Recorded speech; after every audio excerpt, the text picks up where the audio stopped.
थोड़ा सा ठंडा कारोबार कल और परसों के यूफोरिक मूव्स के बाद ऑफ कोर्स कल सेकेंड हाफ में हमने देखा था मुनाफा वसूली शुरू हुई थी, लेकिन 15,782 के आसपास इस समय निफ्टी मिड कैप 42.2 पर, निफ्टी बैंक करीब 37 अंकों की बढ़त पर कर रहा है कारोबार। नेक टू नेक है बुल और बेयर के बीच का ये मुकाबला। तो देखते हैं आज हमारे जानकार क्या ट्रेड्स लेकर आएंगे और कैसे आगे बढ़ते हैं इस इनडिसाइसिव मार्केट के ट्रेड में।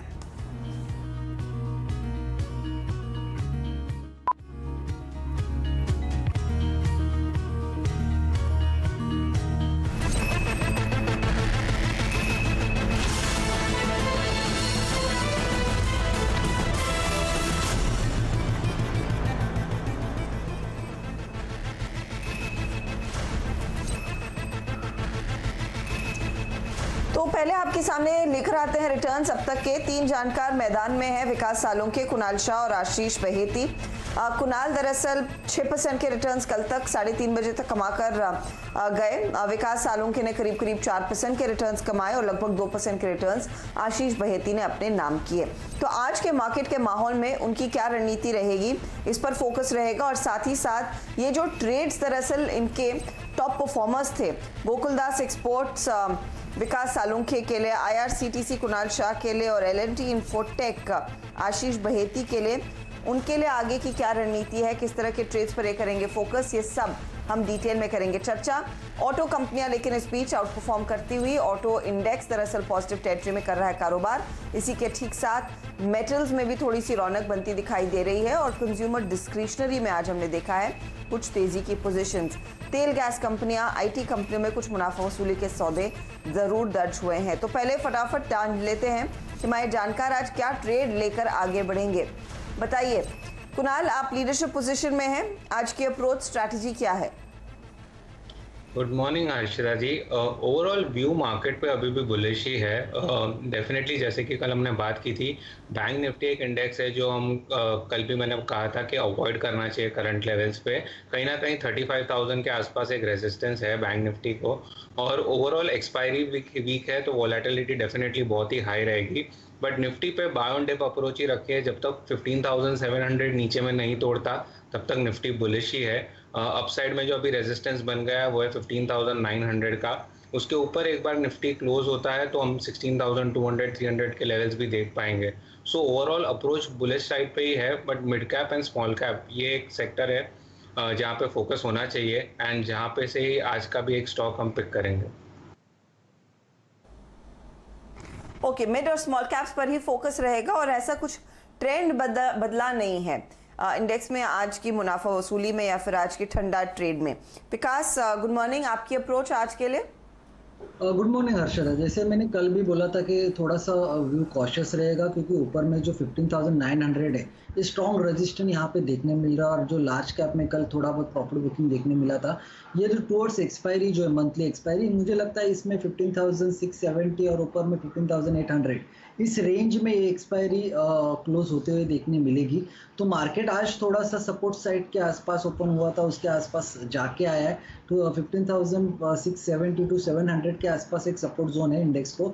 तो इंडेक्स अगर ये मैनेज करता है तो ये टुवर्ड्स एक्सपायरी वापस 15,800 840 के रेंज में मार्केट जाते हुए देखने मिलेगा। बट हमें नेक्स्ट वर्किंग डेज में 1 से 2 दिन में मुझे लगता है एक साइडवाइज मूवमेंट यहाँ पे मार्केट में देखने मिलेगा, जो हालांकि 40-50 पॉइंट्स में निफ्टी यहाँ पे देखने मिल सकती है। हालांकि बैंक निफ्टी में थोड़ा सा वीकनेस है, बट यहाँ पे मुझे लगता है अभी बैंक निफ्टी भी सपोर्ट जोन के आसपास आ चुकी है। तो यहाँ से मुझे नहीं लगता है इमीडिएट एकदम से फॉल देखने मिलेगा। थोड़ा सा यहाँ पे व्यू थोड़ा सा पॉजिटिव रहेगा। मिड कैप अभी भी स्ट्रांग है और आज भी मुझे लगता है कि थोड़ा बहुत ऑटो एंसिलरी ऑटो स्टॉक में थोड़ा सा मोमेंटम देखने मिल रहा है। IT में थोड़ा सा वीकनेस यहाँ पे देखने मिलेगा, क्योंकि हमने देखा है कल भी IT में अच्छा खासा मोमेंटम आया था, सेकंड हाफ में एक प्रॉफिट बुकिंग देखने मिली थी। तो आज मेरे एक ही कॉल में ऐड करूंगा, मेरे 2 जो कॉल है उसको मैं कंटिन्यू करना चाहूँगा और आज के लिए मैं एक नया कॉल जोड़ूंगा। ओके, तो 2 ट्रेड्स ऑफ कोर्स कैरी करेंगे, एक नया ट्रेड आएगा। इस पर डिटेल में बात करेंगे आगे, लेकिन आशीष बहेती से भी एक व्यू ले लेते हैं। किस तरह के ट्रेड्स आप आइडेंटिफाई कर रहे हैं आज आशीष? गुड मॉर्निंग हर्षिता जी। निफ्टी में हमारा व्यू अभी भी काफ़ी पॉजिटिव ही है। अगर हम एक्सपायरी की डेटा चेक करें तो रोल ओवर्स पॉजिटिवली हो रहे हैं और 15,700 इज अ क्रूशियल लेवल। जो कि अभी निफ्टी सस्टेन कर पा रहा है। जब तक उसके ऊपर रह रहा है Nifty is a positive. Nifty को ड्रैग कर रहा है बैंक निफ्टी, जो कि 40% निफ्टी का कंट्रीब्यूटर है, मतलब बैंक्स एंड फाइनेंशियल कंपनीज, तो उसमें काफी प्रेशर है, उसके कारण निफ्टी ड्रैग हो रहा है। अदरवाइज आप देखिए ऑटो में कल अच्छी बाइंग आई है, आज भी वो सस्टेन रह रही है। Pharma is doing good, cement में हमने अच्छी मूवमेंट देखी कल। तो ओवरऑल बाकी सब सेक्टर्स सही चल रहे हैं। कल नैस्डैक ने रिकॉर्ड हाई बनाया था 14,250 पे, तो इसलिए आज सुबह से हमने सारी आईटी कंपनीज में अच्छी बाइंग देखी। थोड़ी सी प्रॉफिट बुकिंग जरूर हुई है, but that is actually a buying opportunity I say. तो हमारा व्यू आईटी में काफी स्ट्रांग है अभी भी। ओके, तो शायद टेक पर आपका फोकस जारी रहेगा और एल&टी इन्फोटेक आपके पोर्टफोलियो में वैसे भी शामिल है। तो एक एक करके आपके पोर्टफोलियो पर अब नजर डालते हैं। अदानी एंटरप्राइजेज में आपने आज सुबह में एग्जिट ले लिया, लेकिन टाटा पावर और एल&टी इन्फोटेक पर आपकी पोजीशन अभी भी खड़ी है। तो बताइए नया ट्रेड क्या जोड़ने वाले हैं आप आशीष? जैसे ऑटो में कल हमने काफी अच्छी बाइंग देखी थी, तो आज का मेरा ऑटो से ही एक पिक है। अडानी में कल हमने गैप फिल हो रहा था तो वो नहीं हो पाया, इसलिए हमने वहाँ पे थोड़ा सा माइनर लॉस में एग्जिट किया है। आज का मेरा जो पिक है वो अशोक लेलैंड है। अशोक लेलैंड एक काफी अच्छा करेक्शन दिखाया था इसने, और 112 से उसने अच्छा बाउंस बैक किया है। जैसे जैसे अनलॉक थीम हो रही है, कमर्शियल व्हीकल्स के डिमांड बढ़ेंगे। हमने सारी लॉजिस्टिक कंपनी के मैनेजमेंट की कमेंट्री सुनी, they are all very positive. तो अशोक लेलैंड जो है एक ओलिगोपॉलिस्टिक मार्केट में प्ले कर रहा है एंड काफी अच्छा प्राइस कमांड कर पाते हैं वो इसीलिए। तो हमारा बाइंग 119 के करीब रहेगा and target is 128 for this with a stop loss of 112। 112 का स्टॉप लॉस 128 आप कह रहे हैं? जी आज हमने एक बार ये लेवल्स दोहरा देती हूँ, फिर एल&टी इन्फोटेक पर मैं आपकी राय लूंगी जरूर। 128 आप कह रहे हैं अशोक लेलैंड के लेवल्स आते दिखाई देंगे, और 112 दरअसल स्टॉप लॉस के तौर पर काम करना चाहिए। आज ऑटो कंपनियों में जो रुझान तेजी का, इनफैक्ट कल से तेजी का रुझान बन रहा है, क्योंकि ये जो रॉ मटेरियल प्राइस हाइक्स है वो लगातार कंपनियां पास ऑन कर रही हैं और अनलॉक का भी फायदा इनके हाथ लगना शुरू होगा। एल&टी इन्फोटेक में कोई लेवल्स बदल रहे हैं या फिर इसके साथ बने रहने का इरादा है? सब बने रहने का इरादा है। आज हमने देखा 4170 का उसने हाई मारा, जो हमारे टारगेट से काफी नियर था। हमारा टारगेट 4185 का 89 का है, तो हमारे टारगेट के काफी क्लोज आकर गया है। तो we are still bullish on L&T Infotech. Okay, तो ये फिलहाल ट्रेड आप कैरी करेंगे और अशोक लेलैंड नया जोड़ा है। कुणाल, आपके ट्रेड्स में मैं देख रही हूँ प्रिज्म जॉनसन में आपने एग्जिट कर लिया 131 के लेवल पर। आईआरसीटीसी हाइकल को होल्ड कर रहे हैं, नया क्या जोड़ रहे हैं? आई थिंक ओवरऑल अगर पहले मैं दो ट्रेड की बात करूं, आईआरसीटीसी और हाइकल, आई थिंक दोनों में ट्रेंड अभी भी पॉजिटिव ही है। इनफैक्ट आईआरसीटीसी मैं एक्सपेक्ट कर रहा हूं कि नए हाइस वापस टच करेगा, तो वहां पे एक बुलिशनेस डेफिनेटली है। जो नया ट्रेड मैं जोड़ूंगा करंट लेवल्स पे है वो है एक small cap to mid cap company जिसका नाम है डीसीडब्ल्यू। ओवरऑल अगर आप डीसीडब्ल्यू का भी चार्ट देखोगे तो एक फॉलिंग ट्रेंड लाइन का ब्रेकआउट आज आया है स्टॉक में, प्लस वॉल्यूम्स पिकअप हुए हैं। कल एक सेलिंग प्रेशर था जो आज कंप्लीटली अब्जॉर्व हो गया है। करंटली 37.6 के आसपास चल रहा है, तो आप करंट लेवल्स पे भी बाय कर सकते हो। स्टॉप लॉस रहेगा 35.5 का एंड अपसाइड के टारगेट मेरे रहेंगे 43 के। और अगर आप आरएसआई भी देखोगे जो एक टेक्निकल पैरामीटर है, वहाँ पे भी एक फॉलिंग ट्रेंड लाइन का ब्रेकआउट आया है। So overall momentum by side पे ही स्टॉक पे अच्छी खासी दिख रही है मोमेंटम। यहाँ पे छोटा काउंटर है, मूवमेंट फास्ट आनी चाहिए सिंस ब्रेकआउट वॉल्यूम्स के साथ आया है। सो अपसाइड में 43 के लेवल्स बहुत जल्दी आ सकते हैं, तो यहाँ से मैं बुलिश हूँ स्टॉक पे। ओके, तो 43 के लेवल्स की तैयारी। टीसीडब्ल्यू 35 रुपये 50 पैसे स्टॉप लॉस लगाने की सलाह यहाँ पर आपके लिए कुणाल शाह ने दी है, और दूसरे दो ट्रेड्स के साथ बने रहेंगे जो आईआरसीटीसी और हाइकल है। चलिए अब विकास सालुंके के ट्रेड्स पर फोकस करते हैं। फर्स्ट सोर्स में दरअसल इन्होंने एग्जिट कर लिया है, लेकिन गोकुलदास जो कल का इनका आउट परफॉर्मर था और एसएच केलकर को अभी भी कर रहे हैं होल्ड। बताइए नया ट्रेड क्या जोड़ रहे हैं आप विकास? देखो हर्षदा, कल के दो जो कॉल थे उसमें से एफएसएल मैंने एग्जिट किया क्योंकि वो थोड़ा सा साइडवेज हो रहा था और शो के फॉर्मेट के हिसाब से ये वीक में एक मोमेंटम एक्सपेक्टेड था, वो नहीं आ रहा है, तो इसके लिए उसको एग्जिट किया हुआ है। अदरवाइज जिनके पास है वो होल्ड करके जा सकते हैं 1 से 2 वीक के पॉइंट ऑफ व्यू से। और ऐसे स्केल में कल हमने देखा कि एक अच्छा खासा मोमेंटम आया था, वो स्ट्रॉन्ग काउंटर है। मुझे अभी भी लगता है कि वहाँ पे एक बड़ा मोमेंटम आते हुए देखने मिलेगा। जो हमारे टारगेट है 190 के ऊपर के, उस रेंज में काउंटर आते हुए देखने मिलेगा। आज मैं सदर्न पेट्रोकेमिकल इंडस्ट्री जो कंपनी है उसको मैं ऐड करना चाहूँगा। 47 के रेंज में है काउंटर। इसमें हमने कल में एक ब्रेकआउट देखा था 230 के बाद, एक बड़ा वॉल्यूम ब्रेकआउट आया था और प्राइस मूवमेंट के साथ इसमें ब्रेकआउट देखने मिला था। ओवरऑल अगर इस कंपनी की बात करें तो मुझे लगता है ये अभी भी एक पॉजिटिव ट्रेजेक्टरी में काम कर रहा है। ऊपर में 54 के आसपास के रेंज आ सकते हैं। लास्ट कुछ दिनों में एक साइडवेज मूवमेंट देखने मिला था और कल उसका एक वॉल्यूम ब्रेकआउट के साथ जो ब्रेकआउट हुआ है, मुझे लगता है ये बहुत अच्छा काउंटर यहाँ पे देखने मिलेगा 1 से 2 दिन में, जो बड़ा मोमेंटम के साथ यहाँ पे देखने मिल सकता है। तो 54 के आसपास के टारगेट इस काउंटर में रख के जा सकते हैं। नीचे में 45 के आसपास एक स्टॉप लॉस रिकमेंड करना चाहूँगा।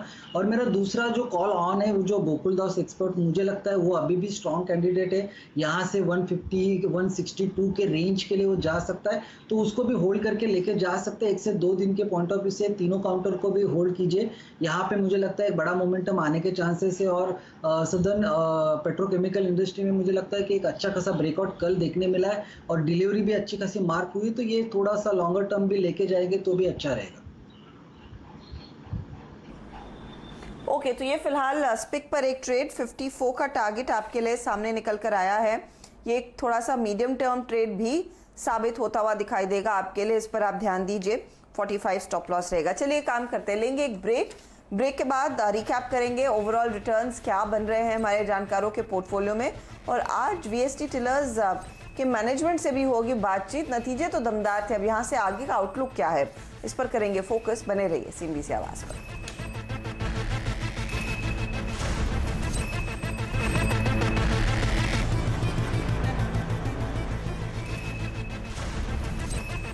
अब देख रहे हैं खिलाड़ी नंबर 1 निफ्टी पर नजर रखिए, क्योंकि निफ्टी अब हल्की सी गिरावट दिखा रहा है। 4 पॉइंट नीचे आ चुका है। 15,768 तक के लेवल्स इसने अपने नाम कर लिए हैं, तो थोड़ा थोड़ा करके प्रेशर बनता हुआ। याद रखिएगा 15,726 आज डे लो था, तो उसको रिस्पेक्ट करना जरूरी है।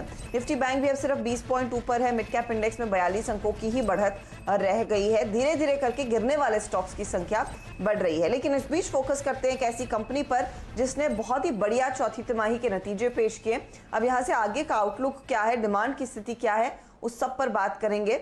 मैं बात कर रही हूँ वीएसटी टिलर्स की, और आज हमारे साथ दरअसल कंपनी के इस समय चीफ एग्जीक्यूटिव ऑफिसर जुड़ रहे हैं, एंथनी चेरुकरा। मिस्टर एंथनी, स्वागत है आपका CNBC आवाज पर। देखिए, नतीजे तो आपके बहुत ही शानदार थे और हर पैरामीटर पर हमने देखा है परफॉर्मेंस अच्छा रहा है। रेवेन्यू प्रॉफिट आया आपका, एबिटा ग्रोथ डिसेंट थी। मुझे ये बताइए, ये Q1 में इस समय स्पेशली ट्रैक्टर और पावर टिलर्स की डिमांड कैसी रही है? और अब हम क्योंकि अनलॉक में उतर रहे हैं, मॉनसून किक ऑफ हो चुका है, क्या आउटलुक दे पाएंगे आप?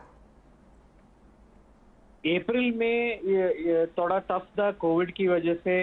काफ़ी showrooms, dealers across the country lockdown में थे। अभी जून में रीओपनिंग के बाद डिमांड अच्छा लग रहा है और वॉक इन शोरूम में अच्छा हो रहा है। सो वी फील आगे जाके ये डिमांड अच्छा रहेगा। खरीफ का शुरुआत हो रहा है, तो and I think things should be quite good going forward. Sir, किन सेक्टर्स, किन ज्योग्राफीज में आपको बेहतर डिमांड आती दिखाई दे रही है? और डिमांड क्या उतनी ही बढ़ रही है ट्रैक्टर और पावर टिलर बिजनेस दोनों में? हाँ, दोनों में अच्छा रिस्पांस मिल रहा है। अभी जून ये रीओपनिंग के बाद ये देखना पड़ेगा कि ये सस्टेन होता कि नहीं, क्योंकि ये पेंट अप डिमांड भी हो सकता है। लेकिन जो डिमांड ड्राइवर्स, जैसे आपने भी कहा कि मानसून अच्छा था और मिनिमम सपोर्ट प्राइस भी इंक्रीज हुआ है, इसके कारण उम्मीद ये है कि ये डिमांड सस्टेन रहेगा। ओके, सर मैं आपसे ये भी समझना चाहूंगी क्योंकि रॉ मटेरियल कॉस्ट काफी बड़े हैं and across the board auto कंपनियों के लिए बड़े हैं, तो ऑब्वियसली आपके लिए भी इसका एक इम्पैक्ट आया होगा। कितना आप प्राइस हाइक ले सकते हैं, कितना अब्जॉर्ब करने की क्षमता है, और लार्जली इन रॉ मटेरियल कॉस्ट के बढ़ने का आपके मार्जिन्स पर क्या इम्पैक्ट रहेगा? रॉ मटेरियल्स का इन्फ्लेशन अभी 8 to 9% ऑलरेडी हो चुका है और प्राइस इंक्रीज हमने किया है करीब 4 से 5%। तो ये 3% का गैप है जो हम कॉस्ट रिडक्शन प्रोजेक्ट्स के कारण हम उसको रिड्यूस करने की कोशिश कर रहे हैं, लेकिन इन्फ्लेशन अभी भी कंटिन्यू हो रहा है, इसके कारण मार्जिन्स के ऊपर काफी प्रेशर है। तो क्या आप और प्राइस हाइक ले पाएंगे आने वाले क्वार्टर्स में? ये सिचुएशन हम क्लोजली वॉच कर रहे हैं। अभी फिलहाल कुछ प्राइस राइज का इंक्रीज करने की हमने डिसीजन नहीं लिया है, लेकिन अगर ये कंटिन्यू रहेगा तो हमको करना पड़ेगा। अगले क्वार्टर में एक प्राइस राइज का संभावना हो सकता है अगर ये इन्फ्लेशन कंटिन्यू रहा तो। ओके दर्शकों को मैं बता दूं Q4 में करीब 3 से 4% दाम बढ़ाए थे कंपनी में। अब देखते हैं Q1 में वो कितना हाइक आता है या फिर Q2 में क्या वो आता हुआ दिखाई देता है। अच्छा सर, मैं फाइनली आपसे पूछना चाह रही हूँ, कैपेसिटी बढ़ाने के लिए क्या प्लान्स है आपके FY22 में, और साथ ही आपने वो चेक कंपनी के साथ जो करार किया था उसका कितना फायदा मिलेगा इस नए फिस्कल में? हमने ऑलरेडी कैपेसिटी बढ़ाने के लिए हमने होसूर में कैपेसिटी एक्सपेंशन किया है। इस वजह से हमने बेंगलोर का जितना भी हमारा ऑपरेशंस था ट्रैक्टर बनाने का, वो सारा का सारा होसूर में शिफ्ट किया है। होसूर में हमारा 30,000 additional higher horse power tractor बनाने की क्षमता है, और VST जेटोर का जो टाई अप है हायर हॉर्स पावर प्रोडक्शन के लिए हमने किया है। फर्स्ट रेंज ऑफ प्रोडक्ट्स जो है अगले फाइनेंशियल ईयर में हम लॉन्च करेंगे। ओके बहुत बहुत शुक्रिया मिस्टर चेरुकरा, हमारे लिए समय निकाल कर इन तमाम डिटेल्स को शेयर करने के लिए। स्टॉक आज थोड़ा सा नर्म है लेकिन आउटलुक मजबूत है, और ऑफ कोर्स कैपेसिटी एनहांस हो चुकी है, उसका फायदा अब कंपनी के हाथ लगता हुआ दिखाई देगा क्योंकि डिमांड काफी स्ट्रांग है। चलिए फोकस करते हैं फिर से खिलाड़ी नंबर 1 पर। हमारे जानकारों ने जो ट्रेड्स देने थे वो आपके सामने पेश हो चुके हैं। अब एक एक करके सारे ट्रेड्स देख लेते हैं और आपको बताते हैं कि इंडिविजुअली और कुल परफॉर्मेंस कैसा है। तो विकास सालों के सबसे पहले आपके पोर्टफोलियो को हम एनालाइज करेंगे। स्पिक इन्होंने जोड़ा 54 का टारगेट, 45 का स्टॉप लॉस। गोकुलदास कैरी किया 162 का टारगेट, 140 स्टॉप लॉस है। SH केलकर भी कैरी किया 200 का टारगेट, 170 स्टॉप लॉस। फटाफट देख लेते हैं रिटर्न्स क्या बन रहे हैं इन तीनों ही ट्रेड्स में। तो 3% के से ज़्यादा के गेंस, इनफैक्ट 3.5% से ज़्यादा के गेंस स्पिक में। गोकुलदास एक्सपोर्ट करीब 1% जोड़ता हुआ। SH केलकर में 0.11% के रिटर्न्स इस घंटे बन रहे हैं। कुणाल शाह के पोर्टफोलियो में 2 ट्रेड्स इन्होंने कैरी किए, एक नया जुड़ा। जो नया जुड़ा है वो है DCW 43 का टारगेट, 3550 स्टॉप लॉस। हाइकर भी एक नया ट्रेड है, 525 का टारगेट, 465 स्टॉप लॉस। IRCTC 2220 के टारगेट के लिए तेजी करे, 1980 स्टॉप लॉस रहेगा। अब देखिए रिटर्न्स। IRCTC 1.5% जोड़ रहा है, DCW 1.5%, हाइकल में 1% की मुनाफा वसूली आज। आशीष बहेती का पोर्टफोलियो आपकी स्क्रीन पर। अशोक लेलैंड नया ट्रेड है, 128 target, 112 stop loss. L&T infotech carry किया 4189 के लेवल्स के लिए, और टाटा पावर भी कैरी किया 132 के टारगेट के लिए। स्टॉप लॉसेस आपकी स्क्रीन पर। रिटर्न्स देख लेते हैं फटाफट, और ये है ताज़ा तस्वीर। टाटा पावर आज 1.5% ऊपर, L&T इन्फोटेक 1.5% की कमाई कर रहा है, और 0.38% के रिटर्न्स अशोक लेलैंड जोड़कर देख रहा है। तो कल आपने देखा था एकदम नेक टू नेक चल रहे थे सब लोग। अब देखते हैं रिटर्न्स की स्थिति क्या बन रही है।